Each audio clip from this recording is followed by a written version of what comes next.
कर्नाटक का हिजाब मामला दिन ब दिन उलझता ही जा रहा है। हालिया दिनों में साबिक वज़ीर आला सिद्धरामैया और बीज़र ज़मीर अहमद खान और दीगर MLAs ने उलमा इकराम से अमीर शरीयत की सदारत में मुलाकात की थी। इस मुलाकात में अमीर शरीयत और उलमा इकराम ने मुतालबा किया था कि मुस्लिम लड़कियों को इम्तिहानात में हिजाब के बजाय दुपट्टा पहनने के लिए कम से कम इजाज़त दी जाए। इस पर सिद्धरामैया ने इस मामले को हुकूमत के सामने रखने और हाउस में इस मामले को उठाने का यकीन दिलाया था।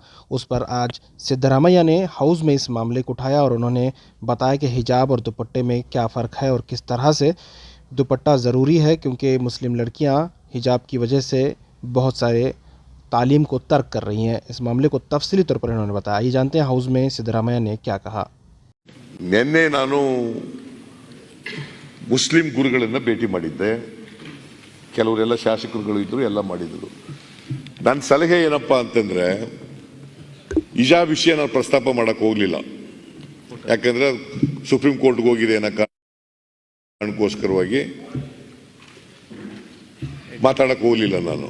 ಆದ್ರೆ ಒಂದು ಸಲಹೆ ಏನು ಅಂತಂದ್ರೆ, ಅವರು ಒಂದು ಸಲಹೆಯನ್ನ ಕೊಟ್ಟಿದ್ದಾರೆ. ಏನ್ ಸಲಹೆ ಅಂತಂದ್ರೆ, ಜಾರ್ಜ್ ಅವರು ಕೂಡ ಇದ್ರು. ಏನ್ ಸಲಹೆ ಅಂತಂದ್ರೆ, ಯೂನಿಫಾರ್ಮ್ ಹಾಕುತ್ತಾರೆ. ಯೂನಿಫಾರ್ಮ್ ಹಾಕೊಳ್ಳೋದ್ರ ಜೊತೆಗೆ ಅದೇ ಬಣ್ಣ ಹೋಲ್ತಕ್ಕಂಥ ಬಣ್ಣ, ಅದರದ ದುಪ್ಪಟ ಅಂತಕ್ಕಂಥದ್ದು ಇದೆಯಲ್ಲ, ದುಪ್ಪಟ, ಆ ದುಪ್ಪಟ ಹಾಕೊಳ್ಳಿಕ್ಕೆ ಅವಕಾಶ ಅಶ್ವಥ್ ನಾರಾಯಣ್ ದುಪ್ಪಟ ಹಾಕೊಳ್ಳಿಕ್ಕೆ ಅವಕಾಶ ಕಲ್ಪಿಸ್ಕೊಡ್ಬೇಕು. ಯಾಕಂತಂದ್ರೆ ಶಿಕ್ಷಣದಿಂದ ವಂಚಿತರಾಗಬಾರ್ದು ಯಾರು ಕೂಡ. ಶಿಕ್ಷಣ ಎಲ್ಲರಿಗೂ ಸಿಗ್ಬೇಕು.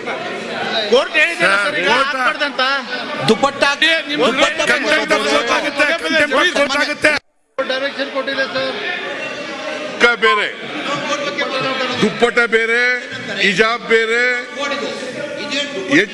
ಸ್ಕಾರ್ಫ್ ಬೇರೆ, ಅವರು ತಲೆ ಮೇಲೆ ಎಗಲ ಮೇಲೆ ಹಾಕತಕ್ಕಂಥದ್ದು. ಅದನ್ನ ಹಾಕೊಂಡು ಪರೀಕ್ಷೆ ಬರೀಲಿಕ್ಕೆ ಅವಕಾಶ ಮಾಡಿಕೊಡ್ಬೇಕು. ವಿರೋಧ ಪಕ್ಷದ ನಾಯಕರು ಅವ್ರ ಸಲಹೆ ಹೇಳ್ಯಾರ. ಸರ್ಕಾರ ಅಧ್ಯಕ್ಷರೇ, ನಾನು ಸರ್ಕಾರವನ್ನ ನೋಡಿ ಈ ತರ ದುಪ್ಪಟ ಹಿಂಗ ಹಾಕೊಳ್ಳೋದು, ಈಗ ನಾನು ಹಿಂಗ ಹಾಕೊಂಡಿದ್ದೀನಿ, ಅದು ಹಿಂಗ ಹಾಕೊಳ್ಳೋದು ಅಷ್ಟೇ.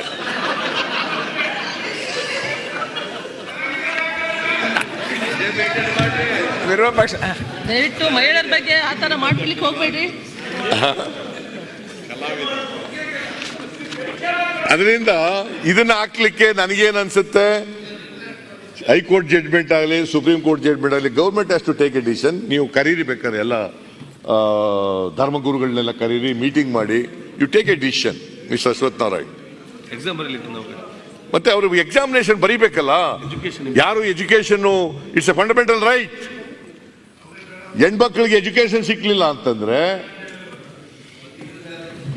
ನಷ್ಟ ಯಾರಿಗೆ? ಸಮಾಜಕ್ಕಲ್ಲ, ನಮಗೆ ನಷ್ಟ ಅಲ್ಲ. ಎಲ್ರಿಗೂ ಶಿಕ್ಷಣ ಕೊಡ್ಬೇಕಾಗಿರ್ತಕ್ಕಂಥದ್ದು ನಮ್ಮ ಮೊದಲಿನಿಂದ ಹಿಜಾಬ್ ಹಾಕ ಬರ್ತಿದ್ದವರು, ಹಿಜಾಬ್ ಧರಿಸ್ತಿದ್ದವರು, ಮತ್ತೆ ಇದನ್ನ ಎಂತವರು ಬುರ್ಕಾ ಹಾಕ್ತಿದ್ದವರು ಹಾಕತಾರೆ. ಯಾರಿಗೇನು ತೊಂದರೆ ಏನಿಲ್ಲ. ಬಟ್ ಅದಕ್ಕೆ ಅವರು ಆಲ್ಟರ್ನೇಟಿವ್ ಆಗಿ ಸಲಹೆ ಏನ್ ಕೊಟ್ಟಿದ್ದಾರೆ ಅಂದ್ರೆ, ದುಪ್ಪಟ್ಟ ಹಾಕತಾರೆ, ನಾಟ್ ಹಿಜಾಬ್, ನಾಟ್ ಬುರ್ಕಾ. ಅದಕ್ಕೆ ಅವಕಾಶ ಮಾಡಿಕೊಡಿ. ಅವರು ಶಾಲೆಗೂ ಬರ್ತಾರೆ, ಪರೀಕ್ಷೆನೂ ಬರೀತಾರೆ.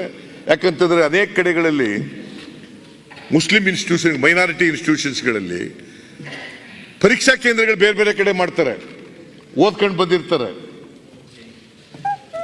ಪಾಪ ಆ ಪರೀಕ್ಷಾ ಕೇಂದ್ರಗಳಲ್ಲಿ ಸೇರಿಸ್ಬಿಡದೆ ಹೋದ್ರೆ ದುಪ್ಪಟ್ಟ ಹಾಕ ಬಂದಿದೆಯಾ ನೀನು ಅಂತ, they are going to be denied from getting the education. Okay, thereby their fundamental right is denied.